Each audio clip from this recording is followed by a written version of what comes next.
meu amigo, olá, minha amiga, aqui doutora Simone Neves, ao meu lado doutor Marcos Lopes Heleno, nosso grande diretor jurídico da UPRJ.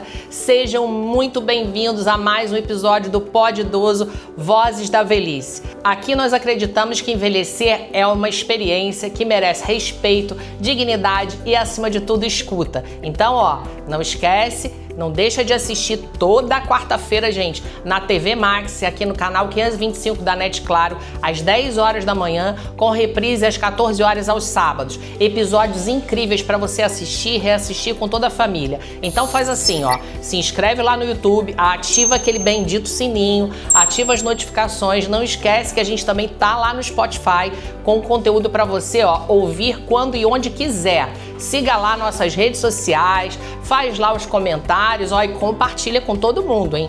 Vamos lá pro nosso convidado daqui a pouco, gente. Mas, vamos voltar, chama a vinheta.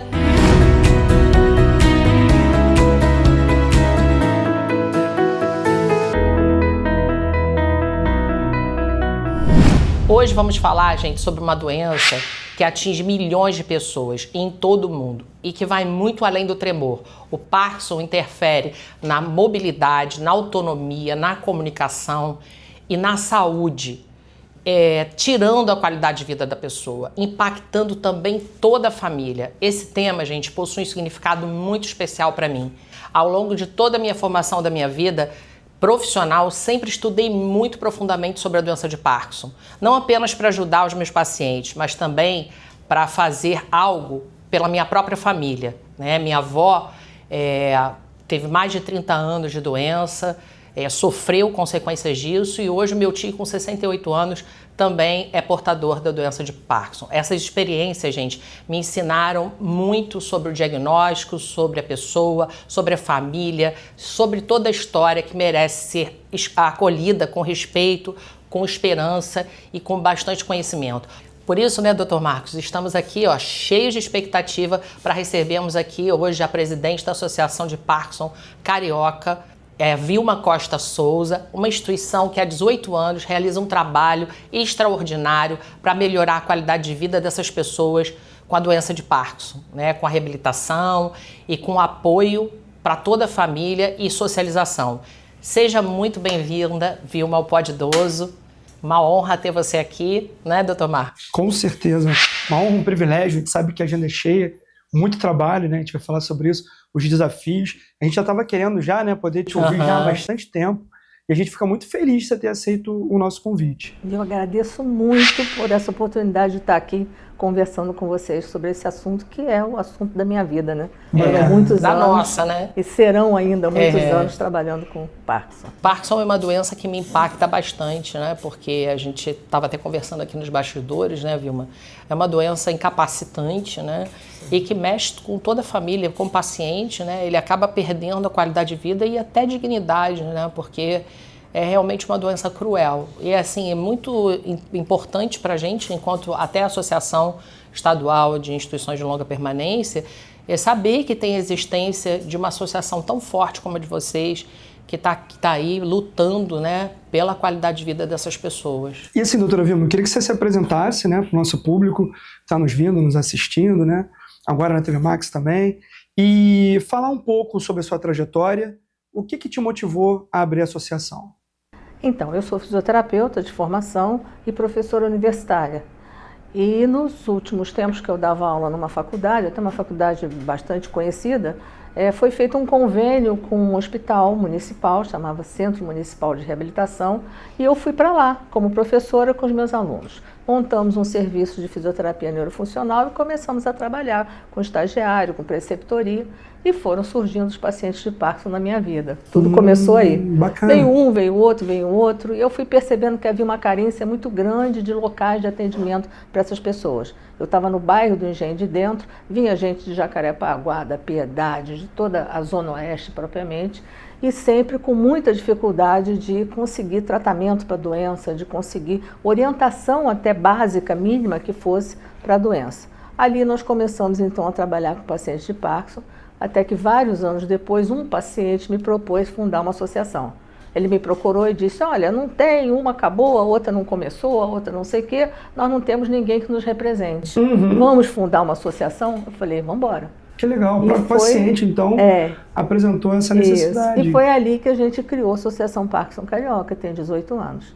Ficamos no bairro do Engenho de Dentro, nesse centro de reabilitação, até que ele acabou. Né? Aquela área toda era dentro do Hospital Psiquiátrico Pedro II, do antigo hospital, no bairro do Engenho de Dentro.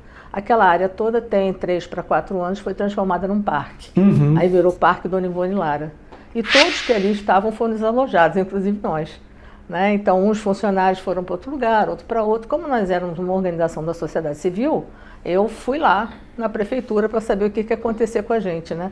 Foi aí que foi disponibilizada aquelas 2 salas lá no CIAD Mestre Candeia, que você até visitou, e para lá fomos. No centro da cidade. Isso, deixamos boa parte das coisas no meio do caminho, porque no Engenho de Dentro a gente tinha um espaço enorme, passamos por um espaço menor, mas sobrevivemos. Sim. Muitos dos nossos pacientes, infelizmente, não nos seguiram, porque ficou muito distante para algumas pessoas, mas eu descobri que ali no entorno onde a gente está, tem muitas pessoas com doença de Parkinson. E rapidamente recompomos aquelas pessoas, outras pessoas que foram chegando, e estamos lá já, vai fazer 4 anos, lá no CIAD Mestre Candeia, foi onde você nos visitou. Não, muito bacana. Mas me fala uma coisa, Vilma, procura vocês o paciente que é no estágio inicial da doença ou já até o avançado também? Nós hoje temos muito contato com os neurologistas especializados em distúrbios de movimento, é quem faz o diagnóstico, né, do paciente com Parkinson. E eles normalmente encaminham direto. Então, eu recebo pacientes com 2 meses de diagnóstico, 3 meses, 1 ano, que, na verdade, essas pessoas têm Parkinson há muitos anos antes. Isso. Porque os primeiros sintomas não são detectados, são não motores. Né? Então, quando você conversa com o paciente, você vê que ele já tinha alterações há 2, 3, 5 anos atrás. Nem ele sabia, ninguém sabia. Quando aparecem os sintomas motores, principalmente o tremor, né? A bradicinesia, né? Que é a lentidão, é que a pessoa tem iniciativa de procurar um diagnóstico. Né? A grafia fica alterada, né? Tem um risco de queda muito grande, porque começa a ter alterações de equilíbrio, né? Então, muitas vezes a pessoa não tem o diagnóstico, já caiu 2, 3 vezes. Eu escuto às vezes muito assim, não só do Parkinson, tá? Mas de outras doenças. A gente está vendo que está aumentando muito o número de pessoas que têm essas doenças. Mas também, por outro lado, a gente também tem um diagnóstico mais preciso hoje. Tem um diagnóstico, muitas vezes, já antes de manifestar os sinais mais graves da doença. Então, assim, a doutora entende que o que está se falando, que está aumentando o número de pessoas com Parkinson, é também devido à nova facilidade de você poder diagnosticar isso? Sim, acesso ao diagnóstico e também o aumento da expectativa de vida. Sim. Que é uma doença mais voltada para a terceira idade. Pode acontecer aos 35, 40 anos, mas não é o mais comum. Né? Então, com o aumento da expectativa de vida, você encontra mais pessoas que manifestam a doença. Nós não sabemos exatamente, com certeza, quantos pacientes de Parkinson tem hoje no Brasil, nem no Rio de Janeiro. Não é uma doença que está sendo contabilizada, ela não é de notificação compulsória. E deveria ser, né? Deveria. Porque você consegue fazer política pública, isso. A gente tem algumas projeções do número de Parkinson nos Estados Unidos ou em algum outro país da Europa, então você faz uma projeção, mas é meio falso, né? Porque o americano, o parkinsoniano não é igual ao brasileiro, né? Então existem diferenças aí que a gente também é uma doença que não tem causa conhecida, então você também não tem como identificar, né, padrões em vários países ou estados. Então, não sei te dizer hoje quantos pacientes de Parkinson a gente tem aqui. É muito comum, né, você deve ver lá chegarem pessoas com Parkinson e daqui a pouco chega alguém da família, chega outra pessoa da família, né, isso vai passando. Né? Não é muito comum, mas existe essa tendência familiar. Existe também alguns componentes genéticos que já foram identificados. Né? Alguma coisa nesse sentido. Eu ia perguntar isso, se tem algum tipo de correlação genética. Existe, mas é muito difícil você comprovar, porque nem todo mundo pode fazer um mapeamento genético, são exames muito específicos, você consegue isso mais a nível de pesquisa, né? Então, naquele paciente que chega para a gente, que é um paciente de baixa renda, que fez o diagnóstico no SUS, etc., ele não tem acesso a esse mapeamento. Esse mapeamento. Mas a gente sabe que se ele tem uma história de que tem vários casos na família, a gente sabe que tem um componente genético aí. Mas e acesso à medicação? Como é que você tem visto? Olha, eles estão tendo dificuldade da levodopa? Não, porque esses remédios estão todos na farmácia popular. De cerca de 3 anos para cá, Os que não tinham entraram na farmácia popular. Então, todo paciente tem acesso direto a essa medicação, que é a dopamina sintética, que é o mais comum. Sim. Mas existem outros remédios mais sofisticados, aí tem que ser na farmácia de alto custo, né? Tem que ter toda uma documentação para chegar lá. Né? Rio Farms, né? Tem que ir na Rio Farms, cadastrar. Mas esse medicamento básico, que é o feijão com arroz... Hoje daria tudo disponível. Totalmente. Na rede pública. Mas totalmente. A implantação hoje a implantação do DBS, você tem acesso fácil na rede pública? Não, porque é muito caro, né? E tem uma fila de espera enorme, e os hospitais, os poucos hospitais que implantam DBS, eles não têm verba para fazer isso em grande quantidade. Explica só para os nossos ouvintes o que é o DBS. DBS, na verdade, é uma cirurgia, né, que é feita para colocar uma derivação no cérebro para facilitar o... Tem um termo em inglês, né, que eu não me recordo qual era agora, mas para facilitar o movimento, para facilitar o tratamento da doença. Sim. É uma estimulação elétrica, né, de certa área do cérebro que melhora muito os sintomas. Mas a pessoa tem que ter indicação, tem que ter condições clínicas gerais para passar pela cirurgia.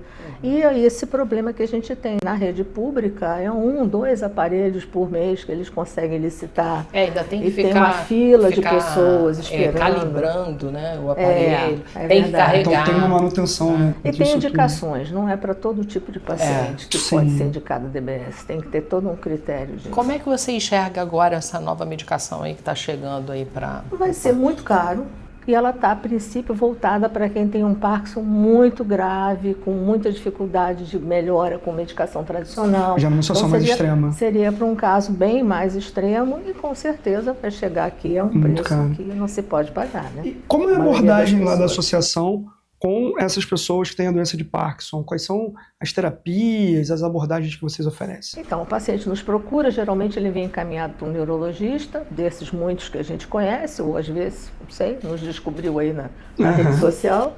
Eles são avaliados pelos fisioterapeutas e aí, dali a gente vê qual tipo de tratamento que ele pode ter, que pode beneficiar, etc. Né? Então, é basicamente fisioterapia motora. Mas nós temos massagem de som, acupuntura. Conta um pouquinho pra gente dessa massagem de som. Massagem de som. Doutor Marcos chegou de lá encantado com a massagem de som. Não tinha visto ainda nenhum outro local que eu visitei, tá? E achei fantástico o trabalho. É o que a gente chama de PIC, né? Uma prática integrativa complementar. Doutora Vilma, vamos chamar o comercial, depois a gente fala.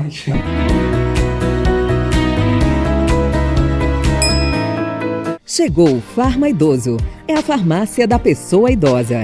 Mais do que uma farmácia, a Farma Idoso é uma parceira especializada no cuidado da pessoa idosa, das famílias, dos cuidadores e das instituições de longa permanência.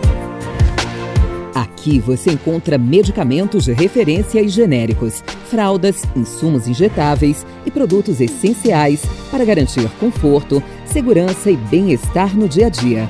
Tudo isso com atendimento especializado, cotação rápida e entrega programada. Porque cuidar da saúde é muito mais do que entregar produtos. É oferecer tranquilidade para as famílias e suporte para quem dedica a vida ao cuidado. Se você procura confiança, qualidade, comodidade e atendimento humanizado, conte com quem faz do cuidado sua missão. Farma Idoso. Confiança que faz bem. Cuidado que acolhe.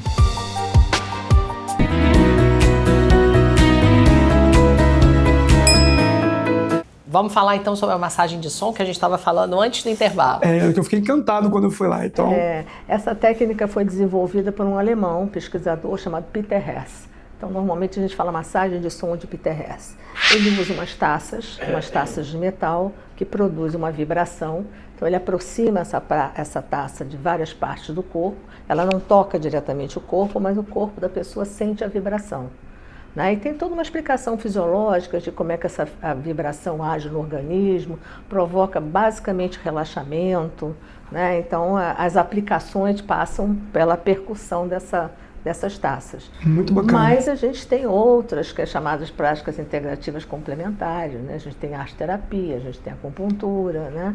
São todas técnicas que vêm a ajudar o nosso paciente. Muito legal. E como é que é feita a abordagem desse paciente, né, interessado, quando ele entra na associação, no que tange a doença que ele tem, né, a toda essa carga que ele já traz por causa disso. Como que é o trâmite, né? Esse é o trâmite. A gente trabalha com um modelo chamado biopsicossocial, que é um modelo recomendado, né, pela Organização Mundial de Saúde, Perfeito, que sim. acolhe o sujeito em todos os aspectos da vida dele.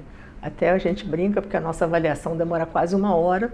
Quando você vai num profissional que usa o modelo biomédico, em 5 minutos ele te atende, pede 10 exames, passa 2 remédios, né? É verdade. E não é assim que funciona. A gente precisa conhecer aquela pessoa em profundidade. O que ela faz, o que ela não faz, do que ela deixou de fazer e é muito difícil para ela viver com essa limitação, né? O que ela gostaria de alcançar, né? Qual é a expectativa dela de melhora. Então, tudo isso é discutido na avaliação. E é também o momento que a gente explica para aquele sujeito o que é a doença de Parkinson.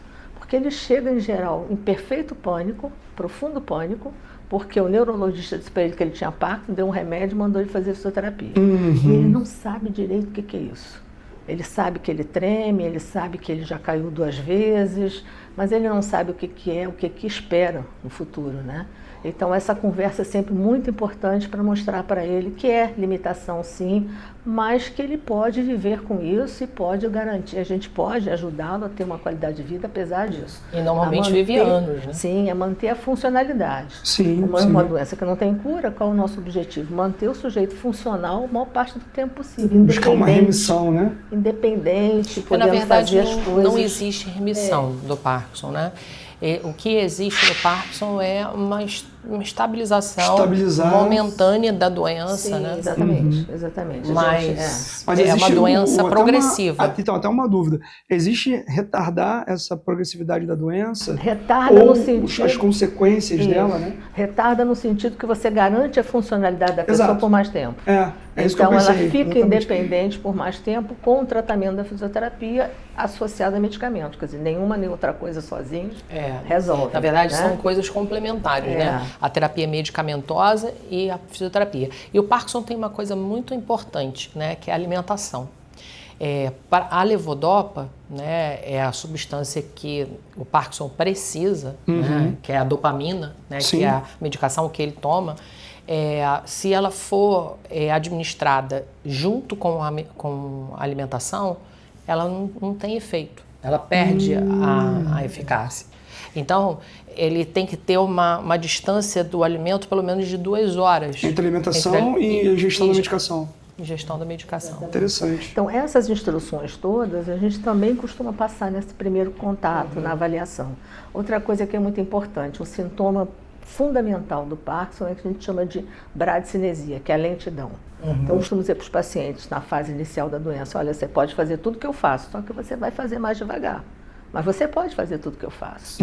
E você precisa aceitar essa característica da sua doença e lidar com ela da melhor maneira possível. Você tem que ir num casamento, você começa a se arrumar 2 horas antes da maioria das pessoas. Né? Você demora mais para tomar banho, para fazer higiene, você começa a fazer isso um pouco antes. Aceita o fato de que você tem o seu tempo para realizar as atividades. Eu acho que o mais cruel, né, Vilma, é a fase da fase moderada para avançada, que é a rigidez. Né? A rigidez, ela dá uma baqueada boa, né? Porque ela acaba sendo muito limitante. Né? Porque tudo que você vê por fora de rígido está acontecendo por dentro. Então, para engolir, para respirar, para tudo, existe rigidez para tudo, né? É verdade, incomoda bastante. Agora, essa questão da lentidão, a gente faz muita questão de enfatizar, principalmente com o cuidador, com o familiar. Porque o familiar não sabe que isso existe. E não é raro eu ouvir um familiar dizer assim, eu vou lá e faço porque ele demora tanto. Eu vou lá e faço porque então ele demora a vida né? inteira. Empurra na rua. Exatamente. Não vai atrapalhar meu serviço. Exato. Aí eu converso com o cuidador, mas o que pode acontecer se ele demorar um pouco mais para tomar banho? Exato. E daí? Exato. Né? E daí? Né? Mas a gente percebe que as pessoas não têm essa informação, elas não têm esse conhecimento e muitas vezes colocam uma pressão desnecessária, exagerada em cima do paciente. Ou então falar baixinho, né? Ele só fala baixinho, não escuto quase o que ele fala. É verdade. Não está falando baixinho porque quer, né? Porque ele vai falando cada vez mais baixinho. E você tem, por exemplo, lentidão na fala, lentidão nos movimentos. Sim, todo no raciocínio em si. No raciocínio tem. Hoje em dia já tem alguns artigos que mostram que há uma lentidão também no processamento mental, né? Na hora de buscar palavras, na hora de falar. Quer dizer, na verdade, essa lentidão afeta tudo. Os movimentos da face também ficam muito lentos, A né? mímica facial fica como se fosse congelada. Assim. Exatamente, que tem As a ver expressões também com a faciais, lentidão. Tem a questão da deglutição, que também é muito difícil, né? Então o engasgo é frequente e é muito perigoso também, né? E tudo isso você busca abordar dentro desse atendimento, desse trabalho de conscientização sobre a doença. Exatamente. Bem bacana. Agora, nos últimos meses, a gente está se dedicando a um projeto com cannabis. Legal. Que é excelente. Por quê? Porque esses pacientes em Eu ia fase perguntar mais sobre isso. aguda, em fase mais moderada para grave, eles são super, é polifarmácia. Você vai ver, eles tomam uma quantidade enorme de levodopa, 2, 3 comprimidos a cada 4 horas. Que é claro que isso não é isento de efeito colateral. E a idade de cinesia, né? Aí, São aqueles quando movimentos chega- involuntários. Exatamente. Quando chega o efeito colateral, começa a dar alucinação. Aí enche de remédios Para combater a alucinação. psiquiátricos, né? Remédios psiquiátricos que vão cada vez aumentando mais a dosagem. Então você tem um paciente polifarmácia, mesmo com a dopamina sintética, e também com um monte de remédios psiquiátricos para depressão, para ansiedade, para alucinação, e que não fazem bem de maneira alguma. E nesses casos, o canabidiol, pelo que você acompanha que eles têm utilizado, tem ajudado nisso, em diminuir esses sintomas e até a polifarmácia? Sim, exatamente. Esse é o objetivo. Nós temos uma parceria com um médico que trabalha há 10 anos com cannabis, chama-se Nathan Camilot. Bacana. Ele atende os nossos pacientes e Bacana. o objetivo principal no Parkinson é exatamente diminuir a tarja preta e equilibrar o sujeito. Então, a grande vantagem é essa. Ele não melhora diretamente o Parkinson, mas ele diminui os remédios de tarja preta. Claro que não é de uma hora para outra, né? Ele vai dosando isso ao longo de vários meses e a gente tem casos de muito sucesso. E esse canabidiol que ele prescreve é de associação ou é de laboratório? Ele tem um projeto social, ele trabalha para a gente sem nenhum custo, ele atende gratuitamente os nossos pacientes, que é a lógica da PC essa, né? A gente não cobra por atendimento Muito diretamente. Então ele faz esse atendimento gratuitamente, ele tem convênio com algumas associações que disponibilizam através dele o canabidiol um custo muito baixo. Assim, tão baixo quanto comprar um remédio que o sujeito compra todo mês. Interessante. Então, não é uma coisa astronômica. E assim, pensando na associação, se você tem como precisar pra gente, por alto, não precisa ser uma coisa certinha. Quantas pessoas você atende, já atendeu, está atendendo, né? E analisando essas pessoas com todos esses 18 anos de existência, quais são as maiores necessidades que eles têm frente à vida ou por omissão do poder público. Mas vamos aguardar o comercial, aí a doutora responde após o comercial.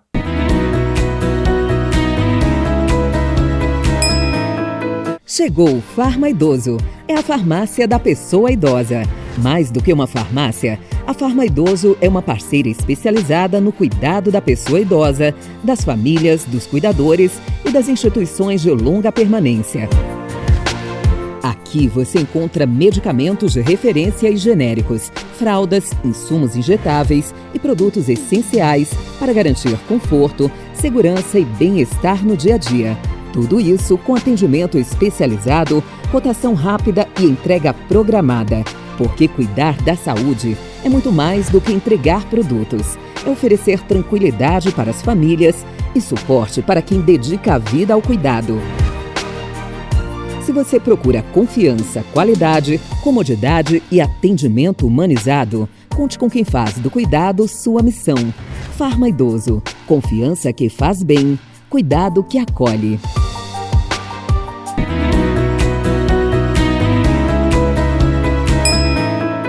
Então, voltando, né, à questão. Pensando nesses 18 anos, né, de prática, né, da sua associação, recebendo as pessoas com a doença de Parkinson, quantas pessoas você já atendeu, aproximadamente, atende, e analisando essas mesmas pessoas, quais são as necessidades que você percebe que tem para eles e também face alguma omissão do poder público, de um auxílio nesse sentido? Hoje a gente tem 120 e poucos pacientes sem tratamento. Eles não estão o tempo todo conosco, eles são atendidos por turnos. Então tem turnos de manhã, tem turnos à tarde, a gente está lá de segunda a quinta, de 8 às 17 horas. O maior problema que eu vejo é acesso ao neurologista, porque são pacientes de baixa renda, eles dependem do sistema de regulação, e o sistema de regulação faz com que o paciente, às vezes, espere 6, 8 meses para chegar a um neurologista especializado. Eu tô Então tendo ele uma fica ideia sem aqui. medicação, ele fica sem acompanhamento. A dosagem até para poder, né, medir ela acaba perdendo esse... Exatamente. Tô dando uma ideia aqui, doutora Vilma, eu vou jogar no colo do Dr. Marcos. Lá vem. Lá vem. Será que a gente não consegue fazer uma interlocução dessa regulação com a associação? Acredito que sim, vamos pensar nisso. Né? Vamos pensar nisso. Porque para eles serem atendidos com mais brevidade. Sim, sim. Porque assim, é uma questão de necessidade, né, de saúde, né, da pessoa, mexe com a dignidade, mexe com a autonomia, mexe com o direito de ir e vir, porque se a pessoa vai perdendo a funcionalidade por não estar fazendo nenhuma atividade de fisioterapia e etc., ela vai ficando cada vez mais imobilizada, né? Vai perdendo sua mobilidade. Isso não é interessante. Então, assim, ao meu ver, é uma questão de saúde pública, é uma questão de interesse público extremamente relevante e que deve ser, sim, um objeto de política pública, né?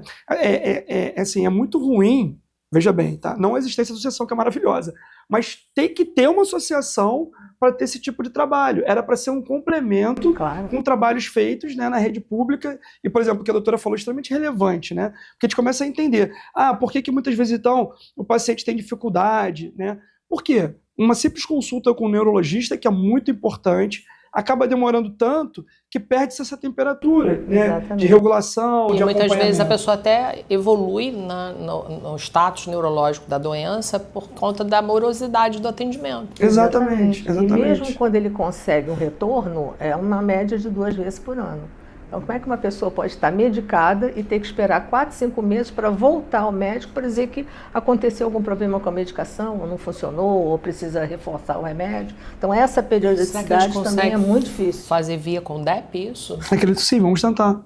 Vamos tentar levar. Desde que eu fui lá visitar, eu estava cheio de ideias nesse sentido, porque estava falando aqui nos bastidores, né? Hoje você atende 120 pessoas. Era para estar tendo 1.000, 2.000, 3.000. Claro. Né? Só que assim, existe a questão da dificuldade, dos recursos. A gente estava conversando também que o trabalho ele é todo gratuito, né, que depende de voluntários. Então acho até interessante, se tiver algum voluntário que está ouvindo a gente, que quer participar desse projeto tão importante para a sociedade, que leva o bem, que leva saúde, dignidade, vida, né? Que possa vir a procurar a Associação de Parkinson, depois você deixa... Vamos deixar aqui embaixo o telefone da associação, né? É a Associação Parkinson Carioca, fica aqui no centro, no Rio de Janeiro, né, no centro da cidade, e a doutora Vilma é a presidente, vai deixar pra gente aqui. Porque eu penso assim, que há uma necessidade, claro, de mão de obra, né? Sim, profissionais, assistente social, psicólogo, terapeuta ocupacional, né? O fisioterapeuta, até um médico, querendo ir, um neurologista, não, eu me coloco à disposição para poder estar verificando essa questão, apoiar. E é o poder que eu falo, doutora Vilma, da sociedade civil organizada, né?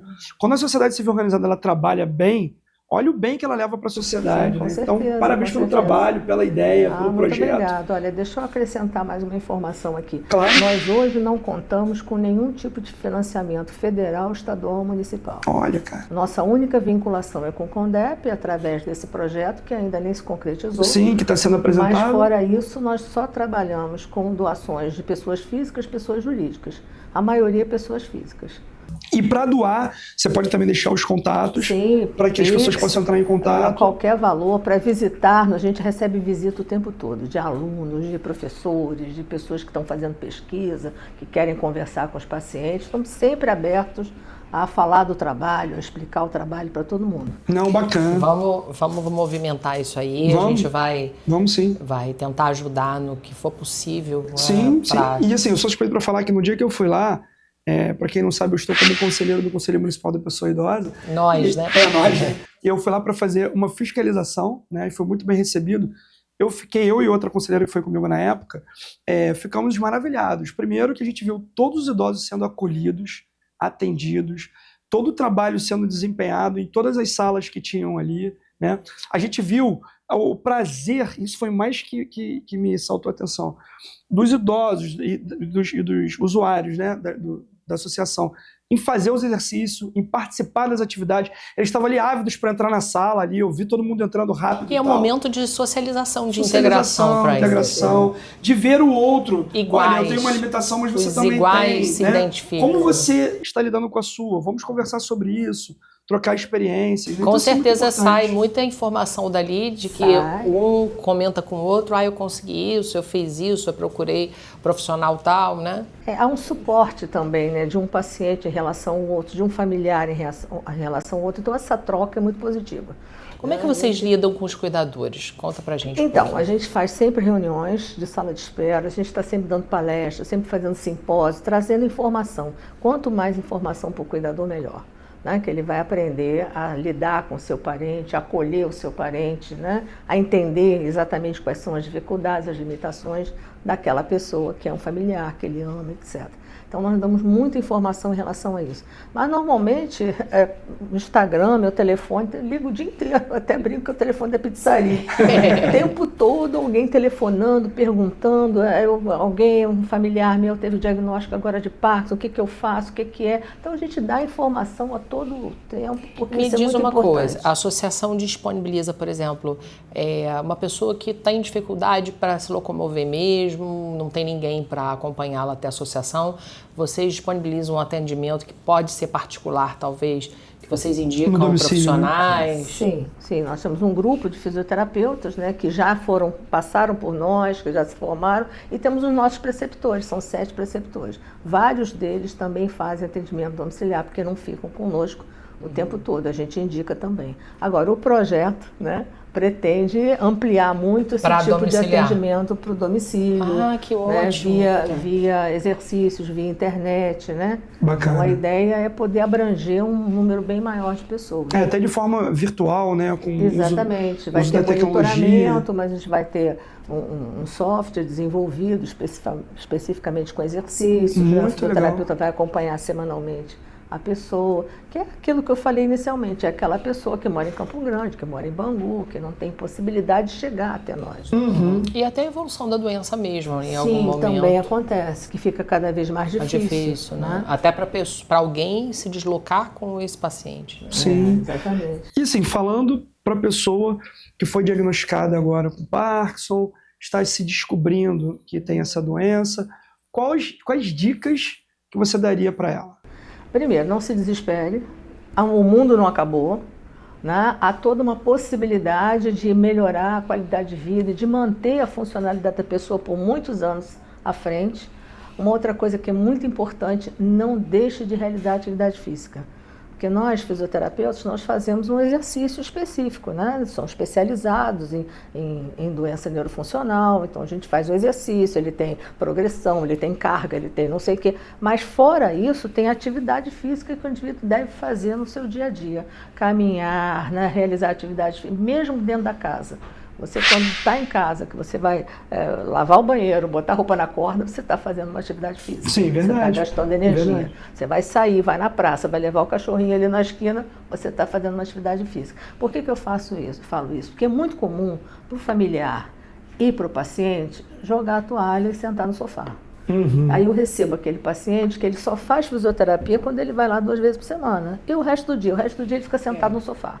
Aí a esposa não deixa ele fazer as coisas porque acha que ele vai cair, porque não deixa ele sair porque pode ser perigoso. E cerca eles de tantos cuidados que ele mesmo vai se convencendo de que ele não tem potencial mais algum. Não tem utilidade. E fica no sofá. Antigamente via televisão, né? Hoje em dia fica no celular. Doutor Marcos, vem uma pergunta aqui da nossa produção. Opa, diga lá. Doutora Vilmira, estão perguntando se uma pessoa que sofreu golpes na cabeça, foi lutador de boxe ou alguma coisa, pode ter uma tendência a desenvolver o Parkinson. Sim, então tem uma diferença. Quando a gente fala em doença de Parkinson, a gente fala em alguma coisa que não sabemos por que acontece. Ela não tem causa conhecida. A gente sabe o processo. Os neurônios que produzem dopamina, que é um neurotransmissor, sabe-se lá por quê, degeneram, morrem, e aí a produção de dopamina cai. Quando ela cai a 50%, 70% do nível, começam a aparecer os sinais e sintomas. Essa é a doença de Parkinson. Mas nós temos sinais que são chamados de parkinsonismo, que são semelhantes à doença de Parkinson, mas não se chama doença de Parkinson porque tem causa conhecida. E um deles é o parkinsonismo do Boxer. né, que é conhecido, aqueles sucessivos traumatismos na cabeça, né, do jogador de futebol americano. Tem um tipo de parkinsonismo que é induzido por drogas, que seria uma intoxicação medicamentosa de alguns medicamentos para algumas pessoas. Né? E tem doenças neurológicas mais graves, que também têm os mesmos sintomas do Parkinson, mas tem outras coisas também. Então, quando a gente tem aquela coisa que só tem os sinais do Parkinson, que não tem nenhum marcador, é uma coisa importante, não tem um marcador nem de imagem, nem um marcador sorológico, não existe. Então, o diagnóstico da doença de Parkinson, ele é clínico. É clínico, é o diagnóstico. Tem um exame que não está no acesso da maior parte das pessoas, que é a cintilografia. Que os pacientes não fazem. E até difícil de fazer, né? Você tem que prender a boca. Os pacientes mais humildes não têm menor não acesso. Tem esse acesso. Né? Então, o diagnóstico ele é clínico. O neurologista olha lá, vê se os sinais e sintomas estão presentes, ouve a história da pessoa. Uma ressonância, uma tomografia é sempre bom para tirar todas as outras doenças. Diagnóstico de exclusão. Né? Então, ali você pode encontrar uma doença que tem parkinsonismo, mas não é a doença de Parkinson, como a do Bloch-Ser, como a intoxicação por medicamentos. Né? Tem outras doenças, atrofia de múltiplos sistemas. E a própria síndrome demencial, por exemplo, ela traz uma síndrome parkinsoniana muitas vezes. Muitas vezes. Tem várias doenças que vão chegando a isso, né? Com as mesmas consequências de um Parkinson, tem né? doença dos corpos de Levy, atrofia de multissistema. Então, essas são passíveis de serem diagnosticadas por imagem, mas a doença de Parkinson não. Entendi. E assim, contextualizando o cuidado, nesses 18 anos, você deve ter várias histórias interessantes para contar para a gente, né, para os nossos telespectadores. Tem alguma história que você lembre, assim, de algo relevante que aconteceu, de algo emocionante que aconteceu? Eu tenho histórias de pacientes que chegam muito mal. Cadeirante, não consegue andar, cai com facilidade. Aí, quanto mais você cai, mais medo você tem de cair. Então, muitas vezes, não é que o paciente é muito desequilibrado. Ele já caiu 2 vezes, então ele tem pavor de cair. Você trava, né? Então, ele já não anda porque ele acha que vai cair. Ou ele não quer sair na rua porque ele acha que vai cair. Então, eu tenho histórias assim de superação que, na medida que eles começam o tratamento, começam a se informar, começam a fazer exercícios de equilíbrio, né, que são muito importantes, eles vão melhorando, né? Isso é muito prazeroso. Ele volta 3, 4 meses depois, diz para mim, eu melhorei muito, eu agora já saio sozinho, eu vou até a praça, dou uma caminhada na praça, eu me sinto mais seguro, eu subo escadas com mais facilidade, que é um outro problema, né, que é a falta de força nas pernas. Junta ali os sintomas do Parkinson com aqueles do envelhecimento, né? A perda de massa muscular, sarcopenia, que tem no idoso. Sim. Isso tudo no paciente idoso com Parkinson. Com Parkinson, fica potencializado. Então, as histórias de sucesso que eu tenho, assim, que eu considero sucesso, é esse paciente que chega muito mal. Essa semana mesmo teve uma senhora. A senhora estava lá no interior do Maranhão, sem diagnóstico, até que um filho ficou muito nervoso com a situação dela, que ia piorando, ela falou, e trouxe ela. Aí aqui ela conseguiu o diagnóstico, começou a tomar um remédio, nos procurou. Chegou lá, cadeira de rodas. Hoje ela anda Olha, devagar, que bacana. mas anda. Que então bacana. é o prazer que a gente tem de ver que a pessoa saiu da situação que estava, melhorou em relação ao que estava. Consegue fazer uma reabilitação ali dentro, né, das adaptações que são necessárias para ela. Tudo isso considerando que a doença não tem cura. Sim, claro, ela é evolutiva, né? Claro. E é Mas bom, né, possível. doutor Marcos, a gente pegar esse espaço aqui, já que é um espaço que a gente está com o microfone aqui, Sim. para passar para os deputados, para os senadores, que a gente tem um projeto aí maravilhoso com a Associação Carioca de Parkinson. Exato. Né? Parkinson Carioca, né? E que é necessário expansão. Hoje, por exemplo, se você tivesse outro local, como você tem na associação, você teria usuário para esse outro local? Teria a possibilidade de oferecer mais serviços. Por exemplo, eu tinha uma professora de dança que gratuitamente oferecia encontros de dança para os nossos pacientes. Sim. Ela fez isso durante vários anos. Quando a gente saiu do Engenho de Dentro para cá, de meia dúzia de salas, passou para 2. O espaço acabou.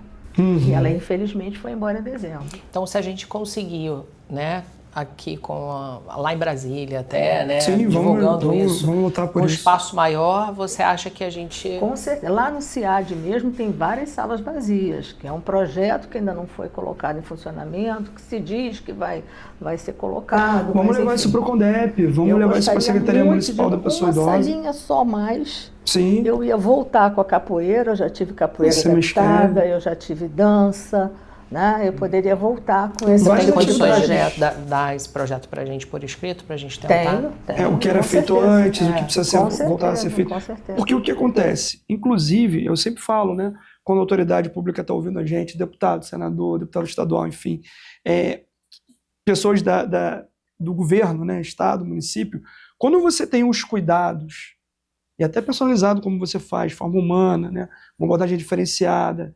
individualizada, você retarda a hospitalização. Então você desafoga o SUS, né? Você faz com que o Estado pague menos pelo custo de se manter a pessoa no hospital. Certo. Então é inteligente investir nessa prevenção e nesse cuidado continuado, porque é uma barreira para a hospitalização do SUS. Então assim, é o que eu sempre falo, se você não quer fazer por amor à causa, faz por ser inteligente. Sim. Por ser um bom gestor que você vai economizar recurso público. É. Porque é muito mais barato investir na associação, nos projetos, do que você pagar uma diária numa UTI, numa CTI, Com né? certeza. Vários exames com agravamento da doença. Né? Então, ou seja, não tem razão pela qual não ter esse investimento do poder público, esse olhar de cuidado com a associação e com esse projeto. Sim, com certeza. Eu diria que a nossa maior demanda hoje é conseguir um espaço nesse lugar que tem muito espaço vazio, né, para poder reabilitar esse nosso projeto de dança. Porque a dança, além de ser um exercício aeróbio, né, que a pessoa soa e tal, ela é muito, muito motivadora, tem o ritmo. Sem dúvida, A gente sim. fazia exibições, inclusive no final do ano, a gente alugava lá no shopping da Gávea, fazia exibição Que legal, que legal. Que dos legal. pacientes dançando, eles amavam aquilo. Mas eu não tinha mais o que oferecer para a professora. Entendi. E a professora não me cobrava nada. Uhum. E a professora foi a Nova York aprender com um coreógrafo chamado David Leventhal, uma coisa chamada Dance for Parkinson, quer dizer, dança para Parkinson. Olha que Ele tinha interessante. desenvolvido toda uma metodologia de dança para Parkinson. E ela, por conta própria, foi a Nova York para aprender isso. Olha, que né? interessante, cara. Então eu fiquei Não pode assim, perder essa oportunidade. porque você vê, muito quando- triste de perdê-la. Quando é entendeu? um desestímulo por parte do poder público, desestimula até o próprio profissional, que está extremamente verdade. qualificado para prestar esse tipo de cuidado. verdade. Né? Então isso tinha que ser um projeto, isso tinha que ser subsidiado, porque é uma parcela da população relevante e que acaba ficando invisibilizada. Como você falou, tinha uma senhora lá no Maranhão, né? Que estava ali sem diagnóstico, sem conseguir se movimentar.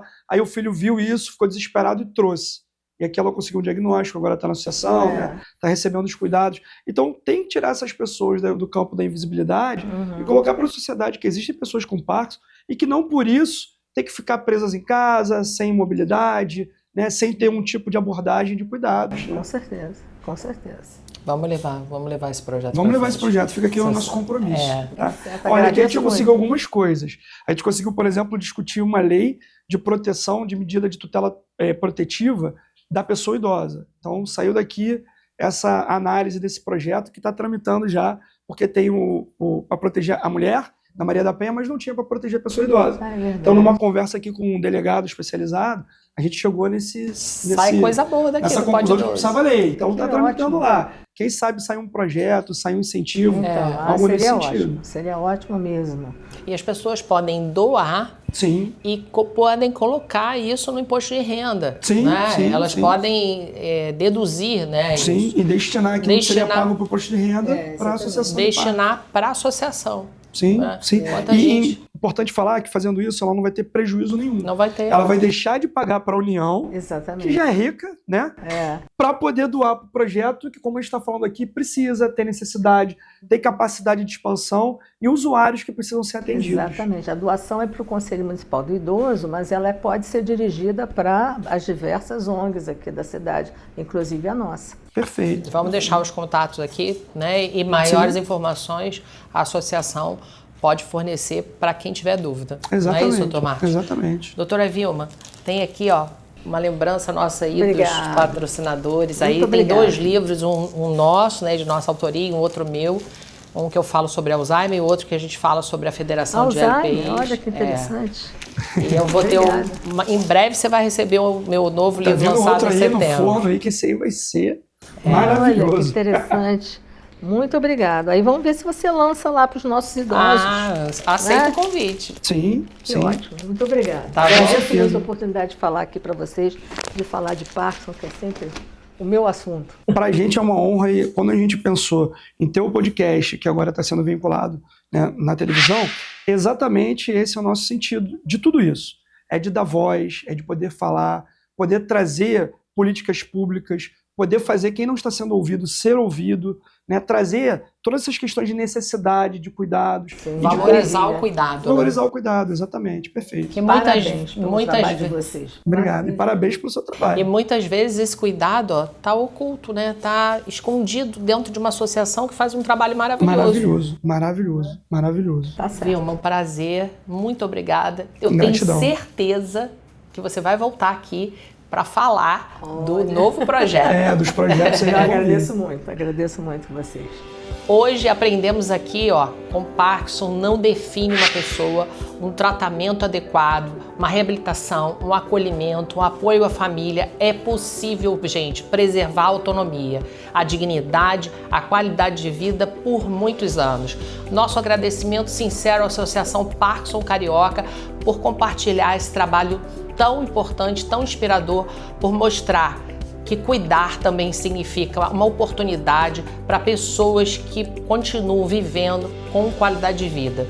Como profissional de saúde e também como familiar de pessoas que convivem com essa doença, que é a doença de Parkinson, deixo esse programa aqui fico mais convencida com a informação, o acolhimento, o acesso, a reabilitação transformam vidas. No Pod Idoso, acreditamos que o conhecimento reduz preconceitos, fortalece famílias, leva dignidade a quem mais precisa. Se você gostou desse episódio, compartilhe esse conteúdo. Muitas pessoas ainda enfrentam Parkinson em silêncio e podem encontrar aqui, por meio da informação, apoio em um novo caminho e uma nova esperança. Até o próximo episódio.